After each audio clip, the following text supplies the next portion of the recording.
Hi friends, welcome to my channel. ఇక అమర్ వాళ్ళు శ్రీమంతం ఫంక్షన్ అయిపోవడంతో ఇక ఊరికైతే వాళ్ళ ఇంటికి బయలుదేరి వెళ్తూ ఉంటారు. ఇక అలా బయలుదేరి వెళ్ళేసరికి సాయంత్రం అయిపోతుంది. వాళ్ళు వెళ్ళేటప్పుడు వాతావరణం అంతా బాగానే ఉంటుంది.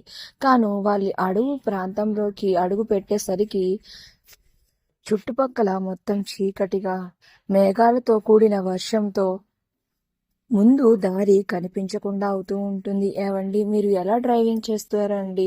ముందు చీకటిగా అస్సలు కనిపించడం లేదు వర్షం వల్ల అని అయితే బాగి పక్క సీట్లో కూర్చుని చెప్తూ ఉంటుంది. అమర్, బాగి పిల్లలు అందరూ కూడా ఒక కారులోనే వెళ్తూ ఉంటారు.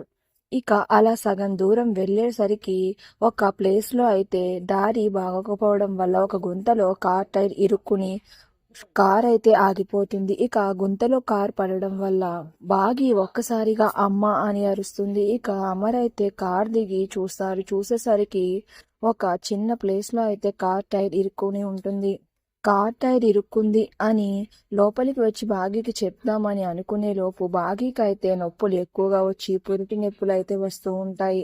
ఇక అప్పుడు ఉండు బాగిని, నీకు టాబ్లెట్ ఇస్తాను అని అమర్ అయితే అంటూ ఉంటాడు. లేదండి, ఇవి మామూలు నొప్పులు కాదు, ఇవి డెలివరీ నొప్పులండి అని బాగి అంటూ ఉంటుంది. ఇక అప్పుడే మంగళ అయితే వచ్చి బాగి దగ్గరికి చూసి, ఏవయ్యా, ఇవి పురిటి నొప్పులయ్యా, ఇక్కడే ప్రసవం అయిపోయేలా ఉంది, ఇప్పుడు ఎలాగయ్యా అని మంగళ అయితే రామ్మూర్తితో అంటూ ఉంటుంది. ఇక రామ్మూర్తి కంగారు పడిపోతాడు.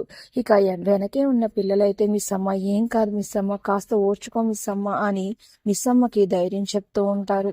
మరి బాగీకి ఆ అడవిలోనే డెలివరీ అయిపోతుందా లేదా ఏమవుతుంది అని తెలియాలంటే నెక్స్ట్ రివ్యూ వరకు వెయిట్ చేయండి. Thank you for watching.